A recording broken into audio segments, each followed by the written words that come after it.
وَإِذَا سَأَلَكَ عِبَادِي عَنِّي فَإِنِّي قَرِيب، اور جب میرے بندے ہیں نبی آپ سے میرے بارے میں پوچھیں تو انہیں بتا دیجئے میں قریب ہی ہوں۔ یہ بڑا ہی انقلابی تصور ہے جو قرآن دے رہا ہے۔ شرک کے جتنے نظام دنیا میں رہے ہیں اس کو نوٹ کر لیجئے کہ ان میں قدر مشترک ہے۔ کچھ چالاک ہوشیار عیار لوگوں نے یہ فلسفہ تراش لیا، خدا پرماتما گاڈ وہ بہت دور بہت دور بہت دور، پاک منزہ، تم ناپاک، گندگی کا ڈھیر، گندگی کی پوٹ، گندگی کی گانٹھ، تمہاری بات وہاں تک نہیں پہنچ سکتی، تمہاری رسائی ممکن ہی نہیں، تم اس سے ہم کلام ہو ہی نہیں سکتے۔ شوخ و گستاخ یہ پستی کے مکین کیسے ہیں؟ تم تو پستی کے مکین ہو۔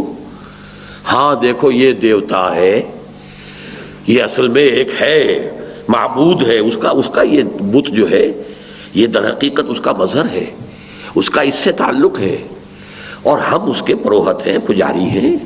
یہاں چڑھاوے چڑھاؤ، نذرانے پیش کرو، پھر تمہاری دعا قبول ہوگی، ہم دعا تمہاری پہنچا دیں گے۔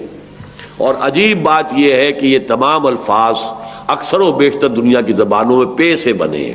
پجاری، پروہت، پنڈت، پوپ، پادری، اور ہمارے ہاں بھی پیر۔ پیر کو نذرانے دو، پیر کی جو ہے خود خدمتیں کرو، پیر کو کھانے کھلاؤ، پیر راضی، بس بیڑا پار۔ وہ تو ہاتھ پکڑ کر لے جائے گا آپ کو، اس میں سے پل صراط پر سے گزار دے گا۔ اس کی نفی ہے جو قرآن کرتا ہے، جس کو اقبال نے کہا تھا کہ کیوں خالق و مخلوق میں حائل رہے پردے، پیرانے کلیسا کو کلیسا سے اٹھا دو۔